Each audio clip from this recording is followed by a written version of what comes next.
Bueno, acá estamos, derivadas direccionales 14.6, sección del libro. Bueno, por ahora es solo recordar qué es lo que nosotros describíamos al momento de calcular las derivadas parciales de una función, en este caso de dos variables. Al momento de querer calcular la derivada parcial de f respecto a x en un par, x0 y 0, nosotros planteamos el límite de un cociente incremental. Límite cuando h tiende a 0 de f en el par x0 más h y 0 menos f en el par x0 y 0 dividido h. Hagamos una vuelta de tuerca en la presentación. El par x0 más h, y0 lo podemos ver reflejado como el resultado de la suma entre estos pares. El par x0 y 0 más h por el par 1, 0. Es como pensar que parada en el par x0 y 0 me muevo en la dirección de este vectorcito h lugares. Por supuesto que h puede ser positivo o negativo, ¿no? Me voy en ese sentido o en el sentido opuesto. Este vectorcito, si lo pienso como vector, el de componentes 1, 0, ¿de qué vector estoy hablando? Unitario y, ¿no? Exactamente, ¿no? O sea que la derivada parcial de f respecto a x en el par x0 y 0 podría pensarla como el límite, cuando h tiende a 0, de esta fracción en la que en el numerador, en realidad parada en el par x0 y 0, me fijo lo que vale la función en un par que se obtiene de moverme h lugares en la dirección del versor y. Bueno, menos f en x0 y 0, ¿no? Es el cambio producido, en el numerador hay el cambio producido por la función cuando me paro en el par x0 y 0 y me muevo h lugares hacia la dirección del par 1, 0, que la puedo pensar como el vector conocido como versor y. La derivada parcial de f con respecto a y en el par x0 y 0 la escribo por definición, que ya le hemos dado, límite cuando h tiende a 0 ahora de f en este par. x0, y 0 más h, menos f en x0 y 0, dividido h. Bueno, de nuevo, busquémosle la vuelta de tuerca de escribir apenitas diferente este par, el x0, y 0 más h. Puedo pensarlo así, como el resultado de la suma entre el propio par x0 y 0 más h ahora por este par ordenado que es el 0, 1, par ordenado que podría ser visto como aquellas coordenadas que dan la ubicación de qué versor conocido. Versor J. Sí, señor. Entonces, cuando miro ahora este combo con esta faceta nueva, estoy haciendo el límite cuando h tiende a 0 de arriba el cambio producido por la función cuando parada en x0 y 0 me muevo hacia otro par que lo que hace es, parada en ese par, moverse h lugares en la dirección del versor j. Entonces el límite de un cociente incremental, donde arriba en el numerador estoy poniendo el cambio producido por la función cuando me paro en un par x0 y 0 y me muevo h lugares en la dirección del versor j. Y en el denominador aparece justamente ese valor de h, que es el cambio producido en esa dirección en la que me estoy moviendo. Entonces, ¿por qué no pensar en hacer esto de manera mucho más general? ¿Por qué no pensar que puedo pararme en un par x0 y 0 y dirigirme ahora en una dirección que no necesariamente sea la del versor y, o la del versor j, que sea en la dirección de cualquier otro versor. Y esa es la idea de hacer derivadas direccionales. Ahora vamos a buscar el límite de este cociente incremental, donde en el numerador lo que vamos a marcar es el cambio producido por la función, pero cuando parada en el par x0 y 0, decido ahora moverme en otra dirección asociada a otro versor que no sea ni el i ni el j. Entonces, bueno, la idea es esa, extender ese procedimiento, ahora pensando en considerar un versor cualquiera, donde no necesariamente sea ni el i ni el j. Entonces, haríamos exactamente lo mismo, plantearíamos este cociente incremental en donde lo que hacemos es calcular f en el par x0 y 0 más h por u1, u2, donde lo que estoy viendo es, me paro en el par x0 y 0 y en la dirección de este versor me muevo una cierta cantidad de lugares. H, si H es positivo, me muevo en el sentido del versor. Si H es negativo, me voy a mover en el sentido contrario del versor. Este puntito va a ser el que se obtiene de hacer x0 y 0 más h por u1, u2. Y lo que hago es, en este gran numerador, marcar el cambio producido de la función cuando la evalúo en el extremo de llegada menos la función en el extremo de partida.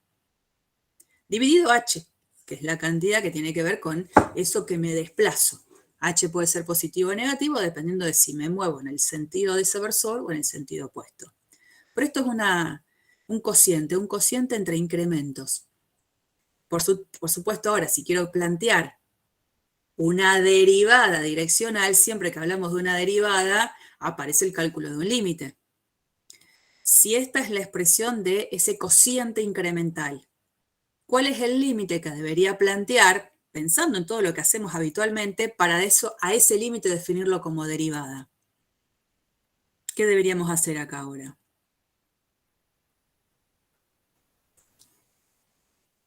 Fíjense que en cada una de las expresiones, tanto de derivada para funciones de una variable como de derivadas parciales, aparecía el cálculo de un límite. Siempre. Entonces, si ahora lo que quiero hacer es extender la noción de derivadas parciales a lo que nosotros vamos a llamar ahora derivadas direccionales, planteo este cociente incremental, y ahora, ¿qué límite les parece que debería plantear para que, si existe ese límite, lo llame ahora derivada direccional? Y cuando el límite de h tiende a 0, ¿no? Exactamente. Es justamente copiar y pegar lo anterior, nada más que lo que estoy cambiando es la expresión de ese cociente incremental. Pensando en que ahora me paro en x0 y 0, pero ahora decido moverme en una dirección que nada tiene que ver con el versor i o con el versor j, sino que me muevo en una dirección de un versor cualquiera. Y eso es lo que vamos a hacer ahora, definir la derivada direccional justamente como el resultado del límite de este cociente incremental, donde la anotación que vamos a utilizar, fíjense que es muy particular. Vamos a usar la notación D mayúscula como un subíndice. Vamos a poner el nombre del versor sobre el cual vamos a hacer esta derivada direccional, la f y evaluada en qué par. Entonces, sea f una función definida sobre un cierto conjunto en R2, P sub 0, un punto particular interior dentro de ese conjunto A, y vamos a considerar un versor, un vector unitario, un vector de componentes U1, U2.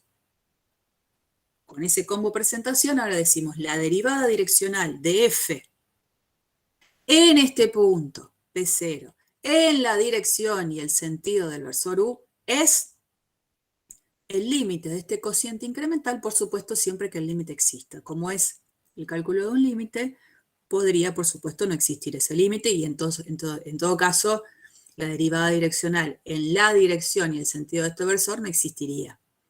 Tal cual como lo hacíamos para derivadas de funciones de una variable. La definición de derivada siempre está sujeta a la existencia del límite de un cociente incremental.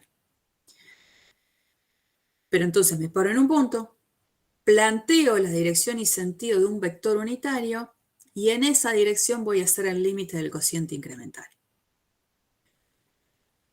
Notación, me voy a tener que acostumbrar a esta otra notación cuando hago una derivada direccional. Las derivadas parciales, las que estuvimos viendo desde el comienzo de todo este nuevo capítulo, son derivadas direccionales. Las derivadas parciales son derivadas direccionales, solo que derivadas direccionales muy especiales. La derivada parcial de f respecto a x sería la derivada direccional de f en el punto x0 y 0 en la dirección del versor y. La derivada parcial de f respecto a y también sería una derivada direccional, pero pensando en la dirección del versor j. O sea, en su momento, cuando definíamos las derivadas parciales, no hablábamos de derivadas direccionales. Pero ahora las podemos poner en este contexto y son casos particulares de derivadas direccionales. Ahora extendemos un poco la noción a direcciones que no necesariamente sean las mismas que el versor y o la del versor j. Y lo que sí queda claro es que la derivada direccional, como es el resultado del límite de un cociente incremental, el resultado de un límite es un número. O sea que la derivada direccional sigue siendo un escalar, sigue siendo un número, que como número puede ser positivo, puede ser negativo, puede ser cero. Y entender esto, ¿no? Esta derivada direccional, que puede ser un número positivo o negativo, lo que está de alguna manera midiendo es cuánto aumenta, en el caso de ser positivo, o cuánto disminuye, en el caso de ser negativo, la función en la dirección de ese sentido de movimiento, en la que me marca ese versor que yo decidí considerar. Y si la derivada direccional es 0, me está indicando que en la dirección en la que estoy mirando, la función no estaría teniendo un cambio. Eso significa la derivada nula. Una interpretación geométrica que en realidad es muy parecida a la que veníamos viendo para derivadas parciales. Voy a ampliar un poquito esto. A ver acá.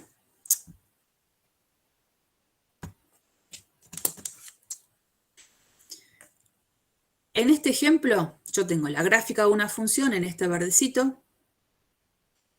Me paro en un punto en concreto. Este sería el x0 y 0. Y acá lo que estoy haciendo es moverme en la dirección y el sentido del versor y. Y en esa dirección y sentido del versor y vamos a calcular la derivada direccional. Esta derivada direccional, como lo dijimos recién, coincide con lo que nosotros llamábamos la derivada parcial de f respecto a x en el par x0 y 0.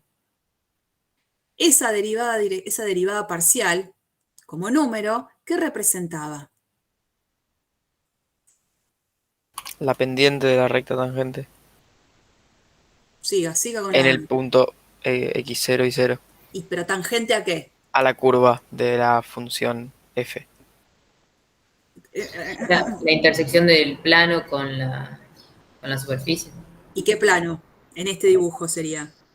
Y paralelo al XZ. O sea, igual. ¿Sí? A ver. Igual. A veces. Bueno, ponele. En este caso hay 0. Está bien. Acostumbrados a poner AB, ahora les puse x0 y 0. Claro, sería I igual a I0. Está bien. Todo eso hay que decir. O sea, esto es una pendiente. Y en este caso la voy a llamar T a esta recta dibujada. Es la pendiente de esa recta tangente a la curva originada de hacer la intersección entre la gráfica de la función y en este caso el plano I igual a I sub 0. Parada en el mismo punto, nosotros hicimos la interpretación geométrica de lo que era la derivada parcial de f respecto a I. Y hacer la derivada parcial de la función con respecto a I, recién vimos que es como pensar que hago la derivada direccional en la dirección y el sentido del versor j. Entonces, me paro en el punto, acá marco el versor j, y en esa dirección, de nuevo, esa derivada parcial representa también la pendiente de una recta tangente, ahora en este caso a una curva que se origina por hacer la intersección entre la superficie gráfica de la función y un plano que sería ¿cómo en este caso?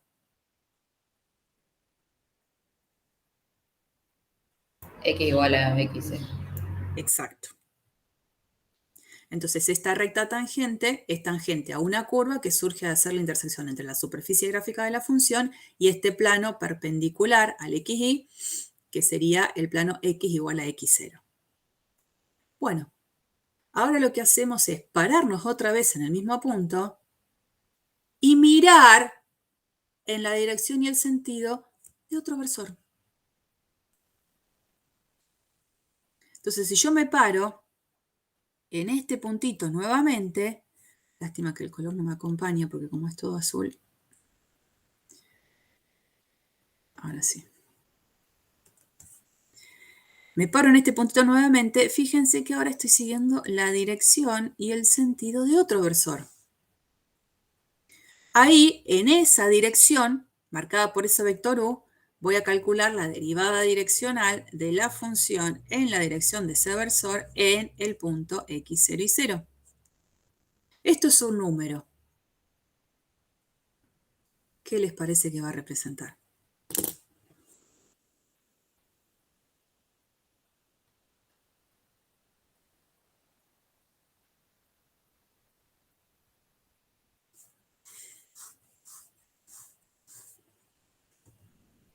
Ese numerito, ¿qué les parece que va a representar? Miren un poco el dibujito.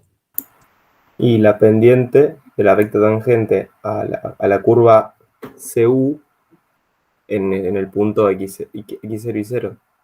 Bueno, ¿y esa curva cómo surge? Está muy bien. Por un plano, o sea, por la intersección de la superficie con un plano con la dirección del vector n. Es U, sí, ahí no se ve muy bien. Ya cuando veas el material lo vas a ver. Claro, la idea es hacer la gráfica de la función, que es una superficie, intersección con un plano que es proyectante sobre el plano XY, siempre son planos perpendiculares al XY, pero que esta vez se apoya justamente sobre la dirección que me brinda ese versor U. Esa curva, en el punto concreto X0, Y0, F en X0 y 0, va a tener una recta tangente cuya pendiente es exactamente este numerito. Es ampliar la visión ahora pensando en que voy a derivar en una dirección mucho más amplia que la de I o la de J. Y justamente, bueno, eso que me dijeron es lo que va a completar ahora la diapositiva, ¿no? La derivada direccional de F en el par X0 y 0 en la dirección de este versor U representa la pendiente de la recta tangente de la curva CU en este punto. La curva está en el espacio y el punto tiene tres coordenadas, X0 y 0, F en X0 y 0. Por supuesto que si yo estoy en una teoría les voy a preguntar, ¿y esa curva CU cómo surge? Como intentaron decir y tratamos de redondear. Como intersección entre la gráfica de la función y un plano proyectante al XY que se apoya sobre la dirección de ese versor U. Exactamente esa es la curva CU. Lista interpretación geométrica, lista la presentación de la derivada direccional. Lo que vamos a hacer es calcularla sobre justamente una función particular en un punto en particular. Vamos a hacer algo relativamente sencillo porque como la derivada direccional está involucrada con el cálculo de un límite, las cosas se pueden poner un poco turbias, ¿no? Tengo una función, en este caso x cuadrado más x por y. Vamos a concentrarnos en pararnos en este puntito concreto de coordenadas 1, 2, o sea que este puntito sería el que llamamos x0 y 0. Y esta es la dirección que vamos a seguir, la de este versor. Esto es un versor y estaría bueno que uno lo chequee, ¿no? Ver que el módulo de este vector realmente es 1, porque muchas veces me piden calcular la derivada direccional de una función en un punto en la dirección de un vector. Y el vector, qué sé yo, tiene componentes 5, 4. Ese vector. Vector, no versor. Si el vector que me están dando hacia donde tengo que mirar no tiene módulo 1, voy a tener que buscar su versor asociado. Y con su versor asociado, hacer toda la cuenta del límite del cociente incremental. Y para encontrar el versor asociado a un vector, ¿qué había que hacer? Dividir las componentes de ese vector por el módulo del vector. Exacto. Exactamente. Bueno, no es el caso acá. Esto lo pueden obviar, pero les va a pasar en un montón de ejercicios que les van a dar un vector y el vector no necesariamente tiene módulo 1.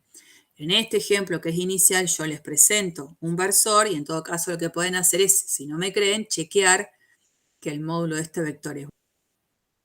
Bueno, ¿y cómo se hace entonces la derivada direccional?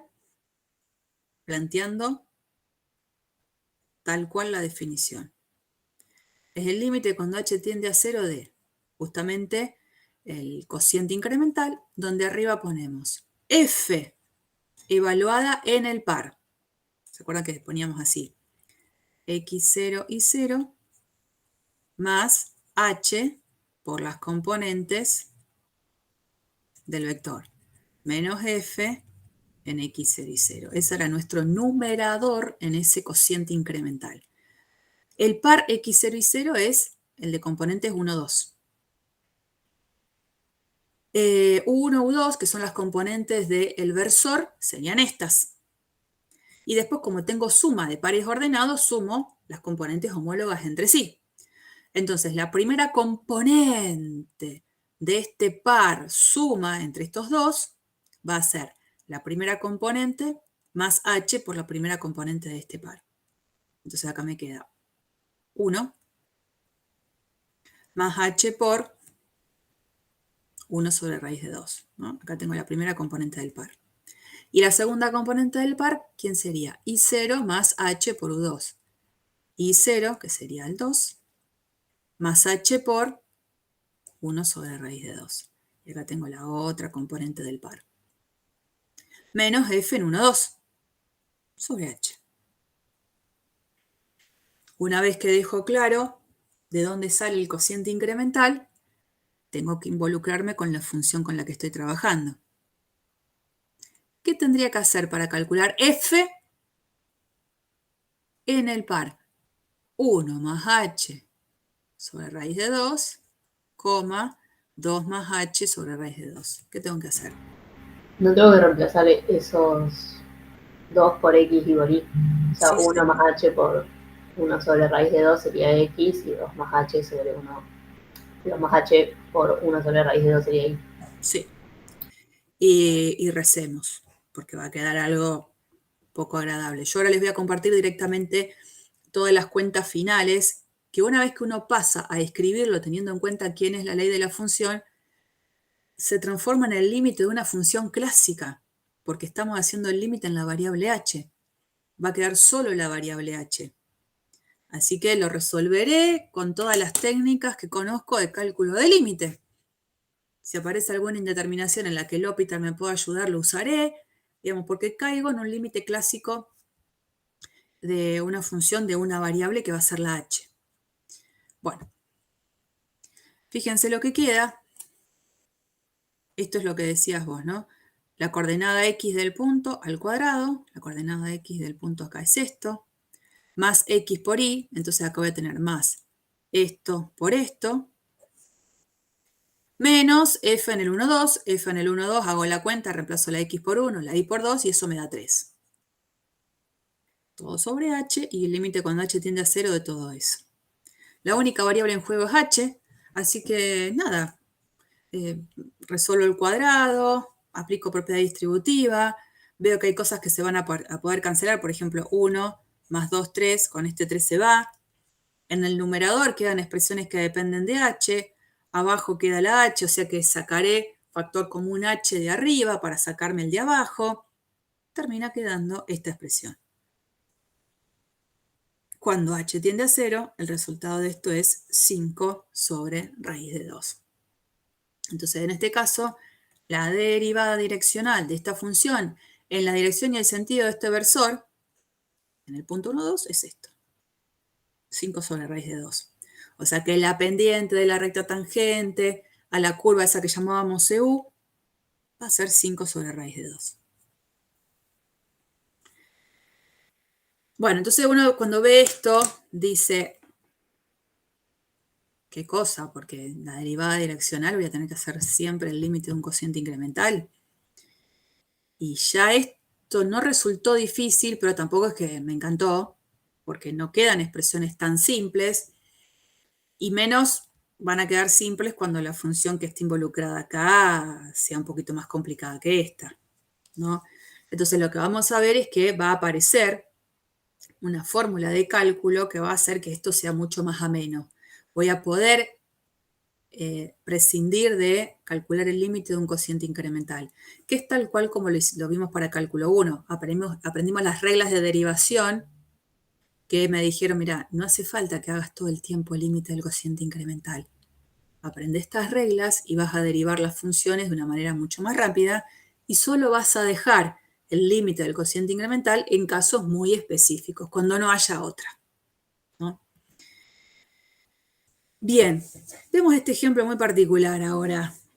Este es interesante y acuérdense, son de estos ejemplos que pueden servirles para justificar verdaderos o falsos en parciales, en finales, en teoría. Esta función está definida en todo R2. En particular, bueno, justo en el origen, que tendría justamente dificultades esta ley de ser calculada, en el origen la función vale 0. Y en el resto de los pares x, y, que no sean el origen, tengo esta ley que rige, ¿no?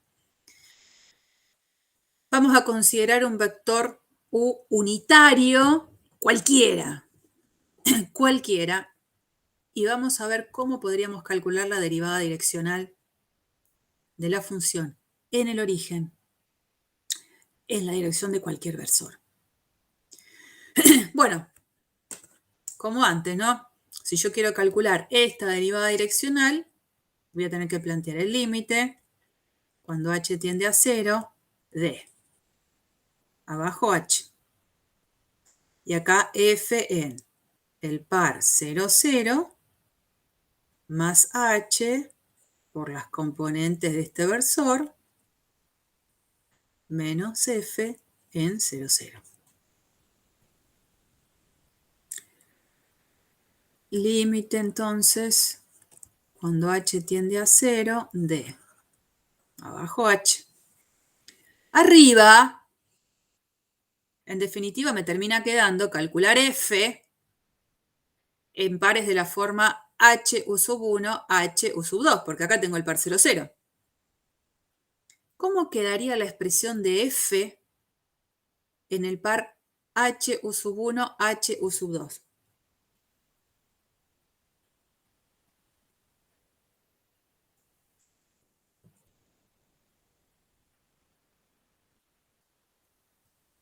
¿Cómo, profe?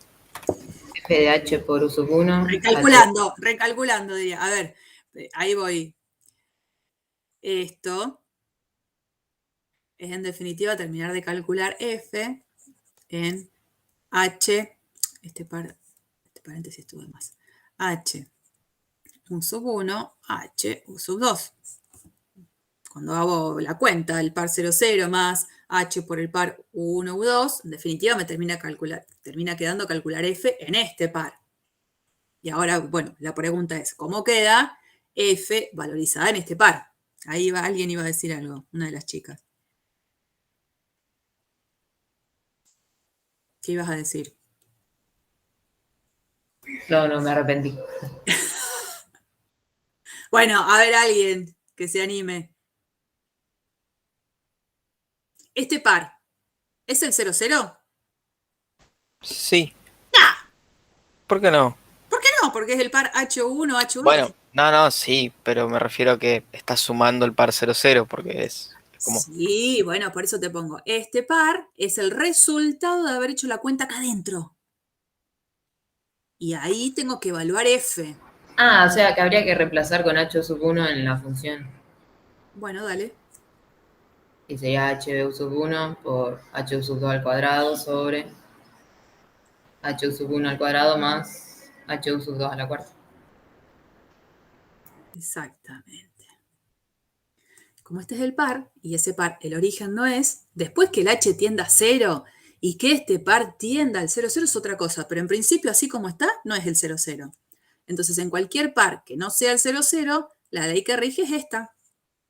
Y aplico esa ley a ese par. Después tengo que hacer menos f en 0, 0. ¿Qué pongo? 0. 0 porque lo dice acá. Cuando el par sea el origen, la función vale 0.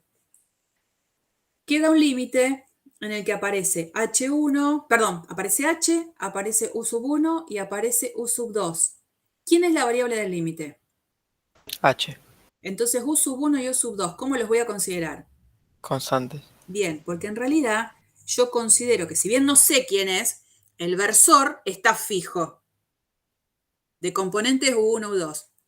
Ese versor fijo lo considero entonces como constante. El límite se va a calcular en función de la variable que es h. Una H se puede simplificar de ahí, ¿no?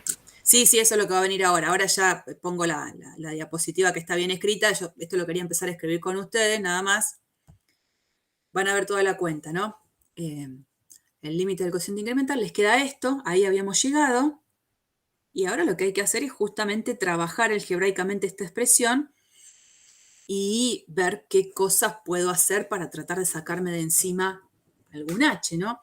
Acá en este numerador me queda este h que está con este cuadrado, que después multiplicado por este h me queda un h cubo.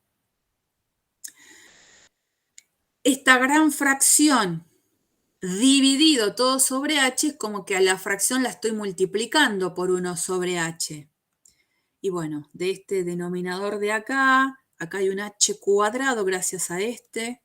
Acá hay un h a la cuarta gracias a este 4 que está acá. Bueno, nada, no es algo que no puedan entender, es trabajar algebraicamente la expresión para que después estos h cubos se vayan y me quede calcular el límite de esta expresión, ¿no? Cuando h tiende a 0, hago reemplazo directo, ¿no? Esto va a tender a 0, esto va a tender a 0, y el resto es constante. Entonces va a quedar u sub 2 al cuadrado por u sub 1 dividido u sub 1 al cuadrado. Uno de esos u sub 1 se cancela y este es el resultado final. Pero por supuesto que esto estaría bien hecho en la medida en que u sub 1 no haya sido 0. Entonces es que por este camino pudimos calcular la derivada direccional de la función en el origen en la dirección de cualquier vector unitario que tenga la consideración de que su primera coordenada no haya sido 0. Y cuando aparece una situación como esa, tengo que abordarla después por separado. ¿Qué hubiese pasado si partía con un versor donde su primera componente era 0? Si estoy en esa situación, los únicos dos versores posibles son j o menos j. Porque no es cualquier vector con primera componente nula. Es cualquier versor con primera componente nula. Eso hace que entonces el vector u, que digamos de alguna manera queda excluido de esta conclusión, es j o menos j. Y ahí tendría que hacer aparte el cálculo de la derivada direccional en la dirección de j y en la dirección de menos j. En cualquiera de esas dos cuentas, el límite que me va a quedar por plantear es un límite que en definitiva va a quedar 0 como resultado final. Profe, Decime.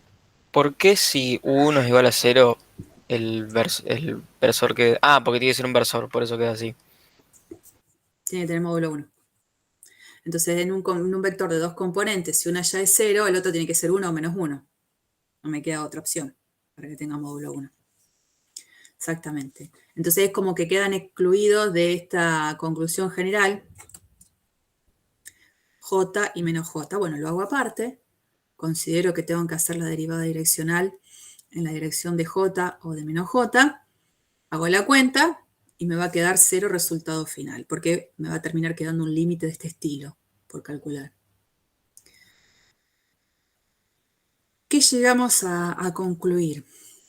Bueno, esta función, así definida, fíjense que para calcular la derivada direccional, justo en el origen, que es donde ahí hay un problemilla, no pude eludir, tuve que hacer límite del cociente incremental, pero evidentemente en el origen, esta función admite derivada direccional, en el origen, en cualquier dirección. Porque tomo la dirección de cualquier versor, y si ese versor es J o menos J, la derivada direccional es 0. Y si el versor es cualquier otro que no haya sido ni J ni menos J, acá tengo la cuentita que me da la derivada direccional. Hago su segunda coordenada elevado al cuadrado dividido la primera. O sea, es una función muy particular que en el origen tiene derivadas direccionales en la dirección de cualquier vector. Es decir, no solo tiene derivadas parciales, sino que tiene derivada direccional en cualquier versor. Y sin embargo, esta función en el origen no es continua. Esa función en el origen no es continua. Y sería muy fácil probar que esta función en el origen no es continua viendo que no existe el límite de esta función cuando el par xy tiende al origen. ¿Y cómo probaría que no existe el límite de esta función en el origen?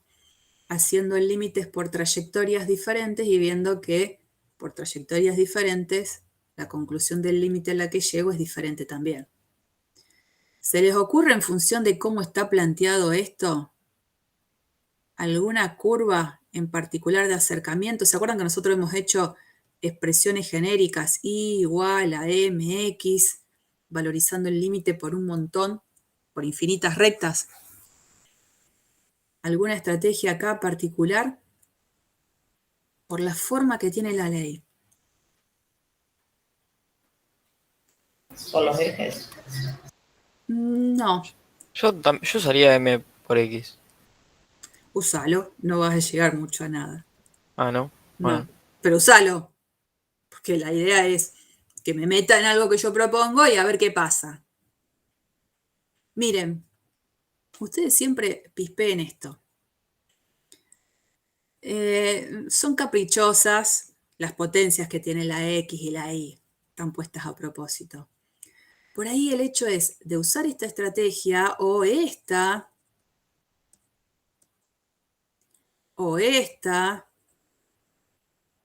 o cambiando la X y la Y de lugar, en poner X igual a MI, X igual a MI cuadrado, X igual a MI cubo. Uno usa alguna de esas estrategias para tratar de ver si no puede llegar a tener en un numerador y en un denominador expresiones que tengan en la variable la misma potencia para que la podamos cancelar. Y en esta expresión creo que vendría bien analizar el límite pensando en curvas de este estilo. X igual a m y cuadrado. Porque la X, cuando la reemplace por esto, va a originar que la Y en el numerador termine quedando la cuarta. Ah, y puedes sacar factor común y sacártela ahí encima.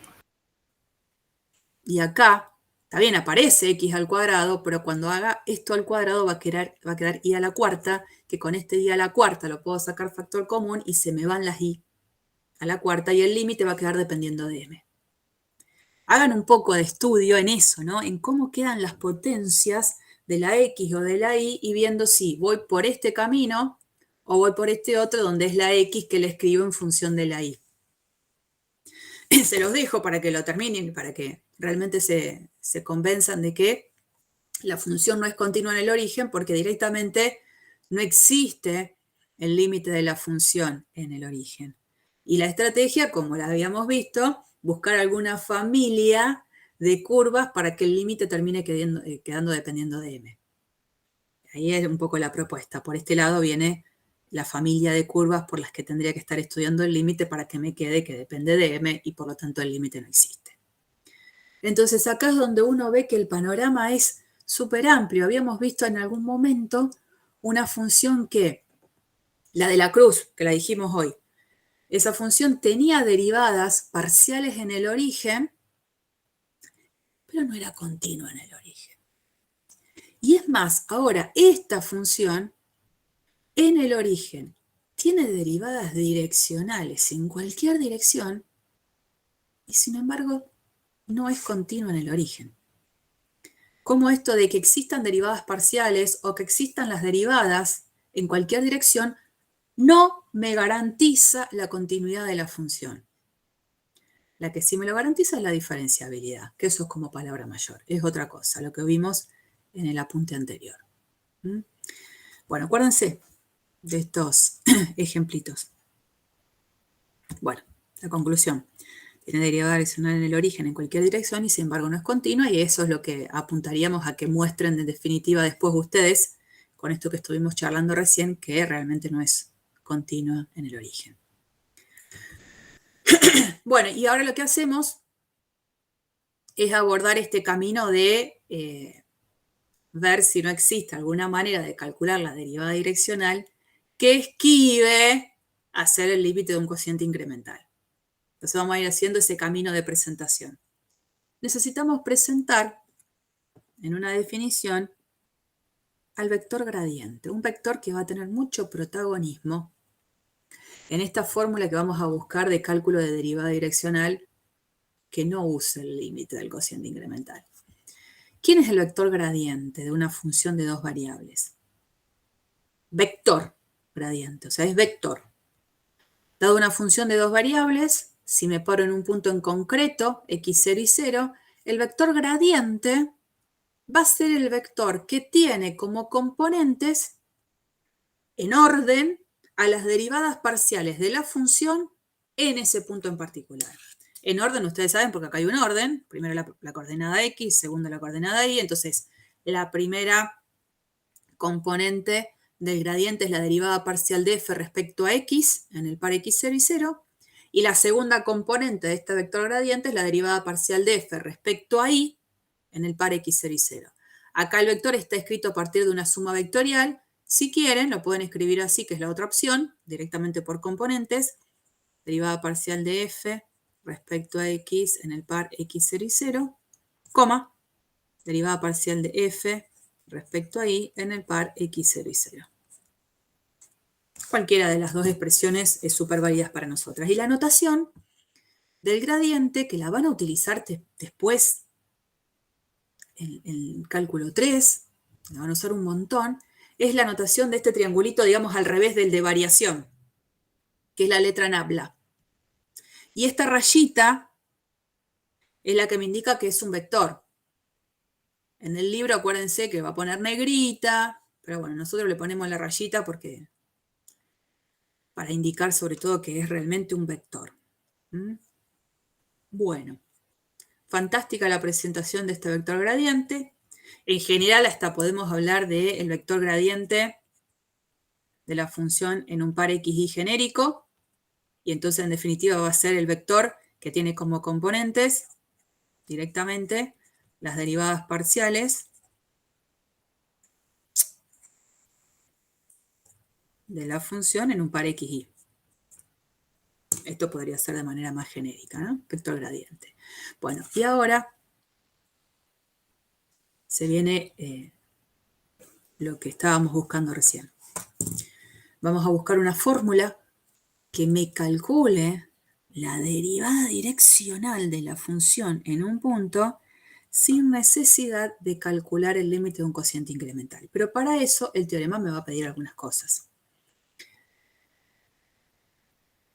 La función tiene que ser diferenciable en el punto. Si la función es diferenciable en el punto, lo que se va a poder garantizar es dos cosas. La primera es que la función va a tener derivada direccional en la dirección de cualquier versor. Cualquiera. Y la segunda es la que me dice cómo lo puedo calcular. La derivada direccional de la función en ese punto. en la dirección y el sentido del versor de componentes AB es exactamente este numerito.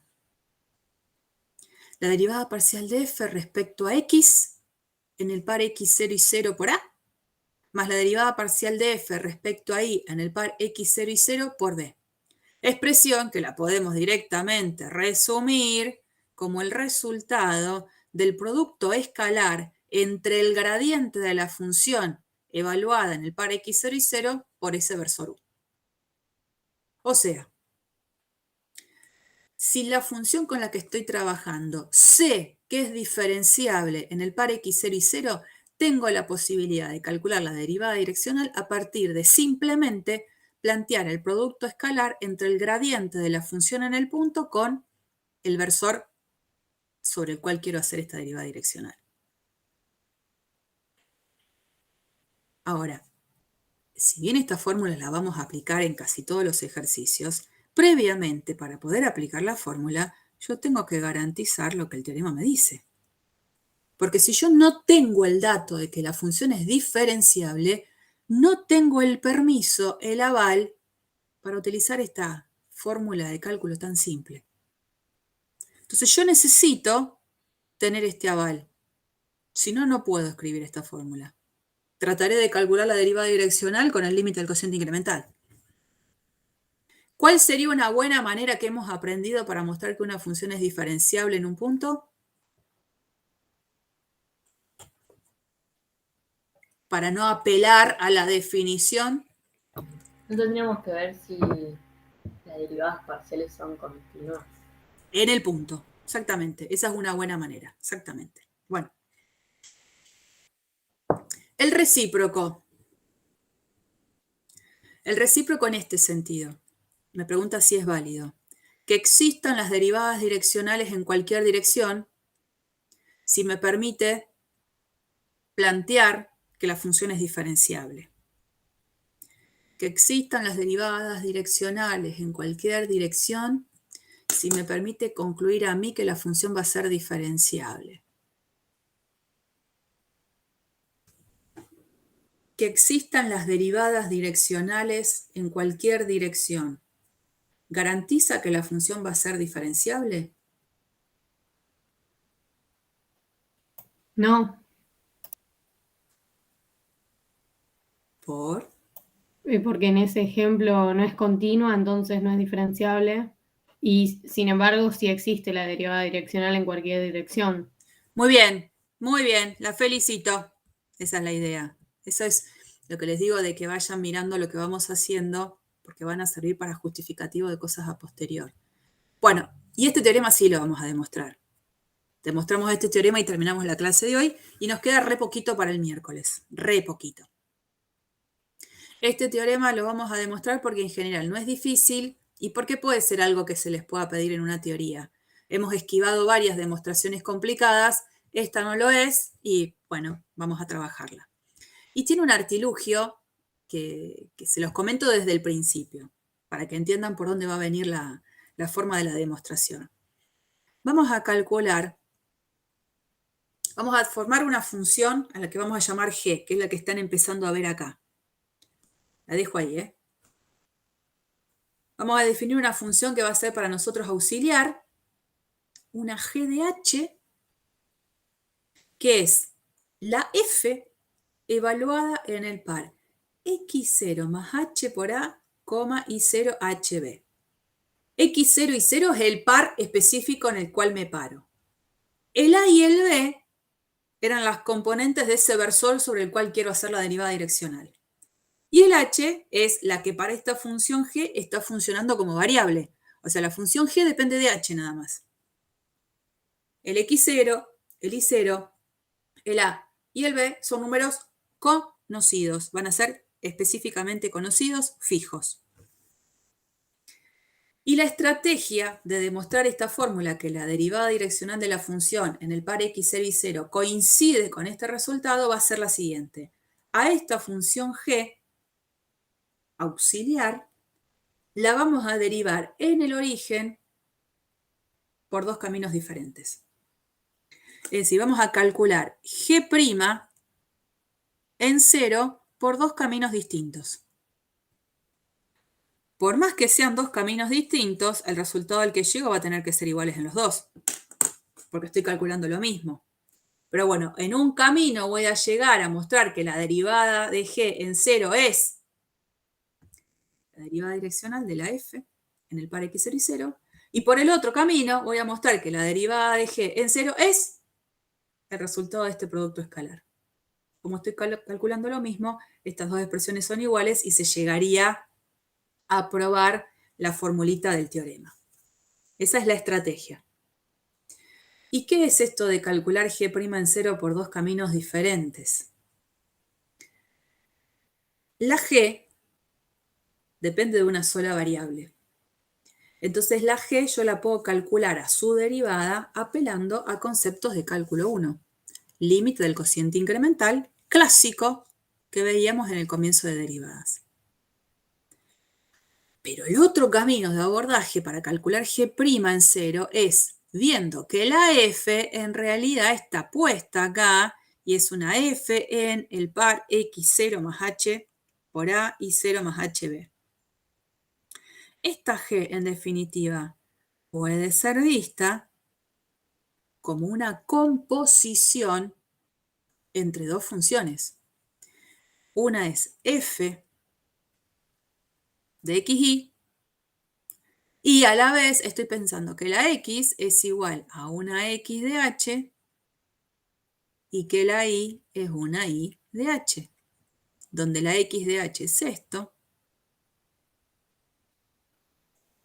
y la y de h es esto. Si quiero calcular g' en h, ¿cuál podría ser una estrategia para calcular la derivada en esta visión? ¿Qué usaría? Una f de dos variables donde cada una de ellas a la vez depende de una sola. La regla de la cadena. ¿Cuál? Porque acá para funciones de base de una variable hay como casos. Caso 1. Caso 1, en donde hago una composición y ese combo composición termina quedando dependiendo de una sola variable. Exactamente. Bueno, vamos a presentarlo ahora como corresponde. Esa es la idea. La primera forma es calculando g' en 0, pensando en que g es como si fuese una función de cálculo, usando conceptos de cálculo 1. G' en 0 con el concepto de cálculo 1. G' en 0, límite del cociente incremental, límite cuando h tiende a 0 de g, lo que sería en 0 más h, menos g en 0 sobre h. Y digo, bueno, pero ¿quién es g en h? G en h es todo esto. Acá está. Esto es g en h. ¿Quién es g en 0? Bueno, vengo acá y donde dice h voy a poner 0. Entonces acá voy a poner 0, esto se anula. Acá voy a poner 0, esto se anula. Y lo único que sobrevive es x0 en la primera componente y 0 en la segunda. O sea, esto sería g en 0. Y cuando veo, en definitiva, lo que terminó quedando escrito, esto es lo que yo llamé derivada direccional de f en el par x0 y 0 en la dirección del versor u. ¿Está bien? Entonces acá estoy calculando g' en 0 con conceptos de cálculo 1. Y por conceptos de cálculo 1, llegué a que la expresión de g' en 0 es la derivada direccional de f en el par x0 y 0 en la dirección de ese versor u. Hasta ahí llegó. Ahora vamos a usar conceptos de cálculo 2 para calcular la derivada de g en 0. Porque el concepto de cálculo 2 tiene que ver con justamente pensar que tengo una composición de funciones y voy a hacer caso 1 de regla de la cadena. Entonces vamos abajo. Otro lado. g de h puede ser vista como una composición, una f de xy, donde a la vez la x es x0 más h por a y la y es y0 más h por b. Cuando haga regla de la cadena, caso 1, vimos, sería así, ¿no? La f que depende de x, ay, qué lástima esto que se empieza a acordar, xy, y en realidad tanto la x como la y dependen solo de h. Hay un solo lugar de llegada. Bueno, ¿y cómo es esto entonces? La derivada parcial de f respecto a x evaluada en todo el combo composición de adentro por x' de h sería. Fíjense que la notación es diferente. Esto está acá sería x' de h. Más la fórmula, la derivada parcial de f respecto a x evaluada en todo lo de adentro por y' de h. Ahí sí es prima porque tanto la x como la y dependen solo de h. Ahí estaría bien la notación del primita. Y bueno, vengo acá, ¿no? ¿Quién es x' de h? x0 es constante, a es constante, acá encontré la variable, la derivada de esto, a. Cuando ahora me fijo quién es y' de h, bueno, acá está y de h. Esto es constante, acá aparece la variable.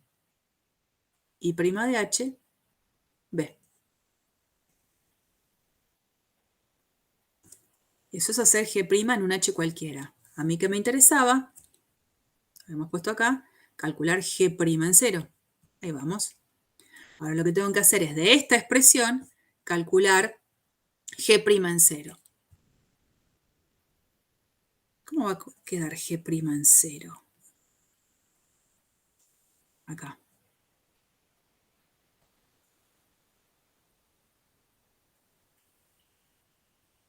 Derivada parcial de f respecto a x, ¿evaluada dónde?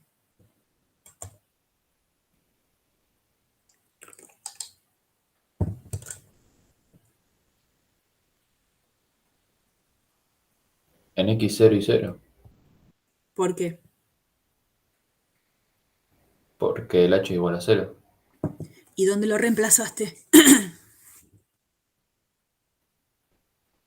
No, claro, como la derivada parcial de f de en x de x en x, y, yo reemplacé x por x0 más ha y interpretando que h igual a 0. Perfecto, eso es lo que quería escuchar. Exactamente, ¿no? Este x de acá es esto, este y de acá es todo esto. Cuando ahora específicamente quiero calcular la derivada de esta g en 0, esa x y esa y que dependen de h, a la h la reemplazamos por 0 y nos quedaría acá x0 y 0. Por a, que es una constante, más, y ahora de nuevo, la derivada parcial de f respecto a y. Pero la x y la y, que están dependiendo de h de acá, reemplazo la h por 0 y de nuevo me queda lo mismo que antes. x0 y 0. Por b. Insisto con esto porque muchas veces el error que se comete es que acá ponen el par 0, 0, como que reemplazan que la variable esto es 0, todo es 0. Ojo, ¿no? Presten atención a eso que estuvimos hablando todo el tiempo y que acá lo dijeron bien, así que los felicito. Bueno, entonces, g' en 0 terminó quedando esto. Expresión que la puedo escribir como el gradiente de f en el par x0 y 0. Claro. O sea que esto que está acá, es lo que tendría que completar en este lugar. Y ahí veo entonces la igualdad de las dos expresiones. Eso está escrito todo acá abajo. Digamos, no nos estamos perdiendo absolutamente nada. Cuando tengan el material más limpio lo van a poder leer mejor, pero al menos todas estas aclaraciones vienen bien cuando uno, si quiere, ve de nuevo el video. Bien, a partir de ahora, gracias a esta demostración, donde ya se termina la demostración acá, cada vez que tengamos que calcular la derivada direccional de una función que sepamos que es diferenciable en un punto, nadie va a hacer el límite del cociente incremental, todo el mundo va a usar esta fórmula. Pero no se acostumbren a usarla porque sí. Siempre en los ejercicios que quieran utilizar esta fórmula, primero asegúrense y escríbanlo que la función es diferenciable en el punto. Si no, no se puede aplicar. No se puede aplicar. Entonces nada más les comento esto, después dejamos las 10 diapositivas que quedan para el miércoles. Un ejemplo concreto. Tengo esta función, x e a la i más coseno de x por y. El punto en concreto es el 2, 0. Y la dirección en la cual me piden calcular la derivada direccional es la de este vector. El vector de componentes 3 menos 4. Como vector módulo 1 no tiene. Entonces, ¿qué hago? Primero, calculo su versor asociado, dividiendo sus componentes por su módulo. Acá está el versor. Este es el de componentes 3/5 menos 4/5. Calculamos las derivadas parciales de esta función. Fíjense, las leyes de las derivadas parciales son las que están presentes acá. Obviamente, las derivadas parciales son continuas, dice esta captura, en todas partes. En realidad, cuando digo en todas partes, ¿quién es? En todo R2. Entonces, en particular, porque son expresiones que tienen que ver con funciones exponenciales, con composiciones de funciones trigonométricas con funciones polinómicas en XY, son funciones recontracontinuas en R2 y por lo tanto van a ser continuas, en particular en el punto que me interesa, que es este. Gracias a todo ese combo justificativo, ahora sí, voy a poder decir, sin ningún tipo de problema, que la derivada direccional de f en este punto, en la dirección del versor asociado, es el gradiente de la función evaluado en el par 2, 0, escalar ese versor asociado. Haré la cuentita, se terminó. ¿Estamos? O sea, lo importante en todo esto es justificar que la función es diferenciable en el punto. Y después la cuenta es una pavada, un producto escalar. Bastante simple. Bueno, nos quedan las últimas diapositivas que las vemos entonces el miércoles. Profe, Señor. ¿me puedo hacer una pregunta rápida? Dale. Eso. Que no entendí bien cómo fue la justificación de que ¿cómo se llama? De que las derivadas parciales son continuas. No entendí Mirá. bien esa parte. Acá es un poco como en cálculo 1 cuando justificaba por qué tal función es continua. ¿Por qué suma, resta, multiplicación, composición de continuas? Estoy haciendo lo mismo. Si calculamos la ley de la derivada parcial de f respecto a x, la ley está acá. Es e a la i menos, fíjate que acá hay una composición para derivar con respecto a x, menos i seno de xy. Esa sería la ley de la derivada parcial de f respecto a x. Después acá lo que está escrito la está evaluando en el par 2, 0. Pero como ley, lo que me interesa es que esta función, f, la derivada parcial de f respecto a x, que la ley es e a la i menos i por el seno de xy, esa función es resta de funciones continuas. E a la i es una función continua y acá tengo producto de funciones continuas. Una es polinómica y la otra es una composición de una función trigonométrica con una función polinómica. Resta de funciones continuas es continua. Entonces, con toda esa justificación, f es continua en R2. Y eso hay que escribirlo. Está bien, no lo estoy escribiendo ahora, pues te darás cuenta que está súper lento el lapicito, pero tendría que escribir eso. F, la derivada parcial de f respecto a x, es resta y composición de funciones continuas, por lo tanto es continua en todo R2. La derivada parcial de f respecto a y, porque tengo que justificar la continuidad de las dos. Acá tengo la ley. De nuevo, resta de expresiones que son funciones continuas, también por ser productos o composición de funciones continuas. Continua en todo R2. Las dos. En particular van a ser continuas en el par que te interesa, que es el 2, 0. No sé si quedó claro. Sí, perfecto. Que no entendía cómo era la justificación de Bien, las es derivadas. bastante coloquial, digamos, pero a la vez hay que escribirlo. Hay que dejarlo expuesto, porque si no, no tendría permiso para aplicar la fórmula. Está perfecto. Muchas gracias. Ay, se escuchan los pajaritos. Bueno, ahí estamos. Tengo la grabación nada más.